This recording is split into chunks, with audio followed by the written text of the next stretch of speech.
Praise the lord. ఈరోజు దేవుని వాగ్దానము, దేవుడు ఒక్కడే, దేవునికిని నరులకును మధ్యవర్తియు ఒక్కడే, ఆయన క్రీస్తు యేసను నరుడు. తిమోతికి రాసిన మొదటి పత్రిక 2వ అధ్యాయము 5వ వచనము. సహోదరి సహోదరులారా, ఈ వచనం ఒక గొప్ప అర్థాన్ని కలిగి ఉంది. ఇది క్రైస్తవ విశ్వాసం యొక్క ప్రధాన నమ్మకం గురించి మాట్లాడుతుంది.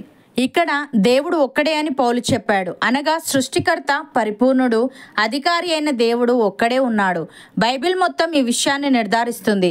అలాగే దేవునికిని నరులకును మధ్యవర్తియు ఒక్కడే, ఆయన క్రీస్తు యేసను నరుడని పౌలు చెప్పాడు. ప్రియులారా, మన పాపాల వల్ల దేవుని నుండి మనం దూరమయ్యాం. మనం నేరుగా దేవునిని చేరలేము. కాబట్టి మధ్యలో ఉన్న యేసు మనకు మార్గం. యేసు దేవుని కుమారుడుగానే కాకుండా మనలాగా నరుడిగా జన్మించాడు. మన బాధలు, శోకాలు, ప్రలోభాలు అన్నింటినీ అనుభవించాడు. మన స్థానంలో మన పాపాల కొరకు మరణించాడు. అందుకే ఆయన మాత్రమే మధ్యవర్తి కాగలడు. పరిశుద్ధ దేవుడు మరియు పాపి అయిన మనిషికి మధ్య ఉన్న అంతరాన్ని మనం బ్రిడ్జ్తో పోల్చవచ్చు. మనిషి ఒకవైపు, దేవుడు మరోవైపు ఉన్నాడు. మధ్యలో యేసుక్రీస్తు అనే బ్రిడ్జ్ లేకపోతే మనం దేవునిని చేరలేము. బ్రిడ్జ్ ఎలాగైతే మనకు దారి చూపుతుందో అలానే యేసు మనకు దేవుని వైపు దారిని చూపిస్తాడు. అలాగే పాపశుద్ధి లేకుండా దేవుని సమక్షంలో మనం నిలబడలేము. కానీ యేసు రక్తమే మన పాపాలను కడిగింది. పాత నిబంధనలో ప్రజలు దేవుని సన్నిధిలోకి రాలేకపోయారు. యాజకుడు మాత్రమే సంవత్సరానికి ఒకసారి వెళ్ళేవాడు. కానీ ఇప్పుడు యేసు ద్వారా మనం నేరుగా దేవునిని ప్రార్థించవచ్చు.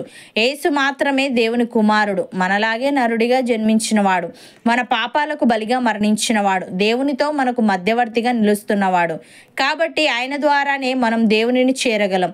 భక్తుడు ఈ విధంగా అంటున్నాడు, ఆకాశమందైనను భూమి మీదనైనను దేవతలు అనబడినవి ఉన్నను మనకు ఒక్కడే దేవుడున్నాడు, ఆయన తండ్రి. ఆయన నుండి సమస్తమును కలిగెను, ఆయన నిమిత్తము మనమున్నాము. మరియు మనకు ప్రభువు ఒక్కడే, ఆయన యేసుక్రీస్తు. ఆయన ద్వారా సమస్తమును కలిగెను, మనము ఆయన ద్వారా కలిగిన వారము అని. ప్రియులారా, ప్రభువు ఒక్కడే, విశ్వాసం ఒక్కటే, బాప్తిస్మం ఒక్కటే, అందరికీ తండ్రి అయిన దేవుడు ఒక్కడే. ఆయన అందరికీ పైగా ఉన్నవాడై అందరిలోనూ వ్యాపించి అందరిలో ఉన్నాడు. అపోస్తలుడైన పౌలు ఈ విధంగా అంటున్నాడు, ఏ భేదమును లేదు, అందరూ పాపము చేసి దేవుడు అనుగ్రహించి మహిమను పొందలేకపోవచ్చున్నారు.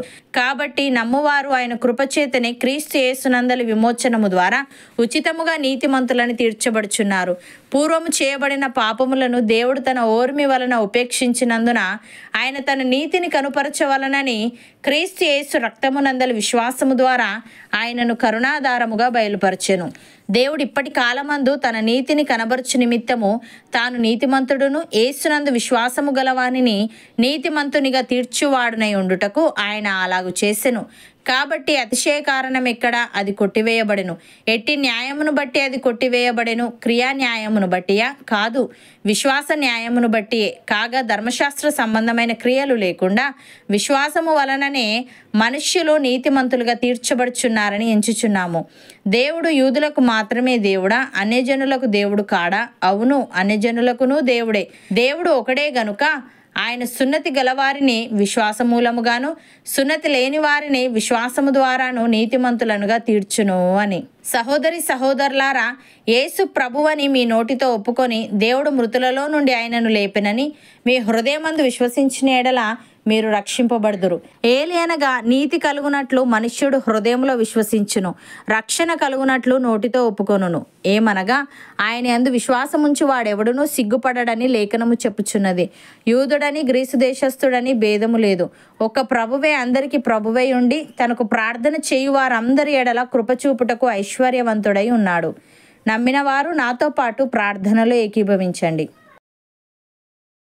పరిశుద్ధుడా, ప్రేమగల తండ్రి, దేవుడు ఒక్కడే, దేవునికిని నరులకును మధ్యవర్తియు ఒక్కడే, ఆయన క్రీస్తు యేసను నరుడని మా పాపాల వల్ల నీ నుండి దూరమై మేము నేరుగా నిన్ను చేరలేని స్థితిలో ఉన్న మాకు యేసే మార్గమని, యేసు ద్వారా మేము నేరుగా నీకు ప్రార్థించవచ్చని నీవు తెలియజేశావు. తండ్రి, నీకు స్తుతులు.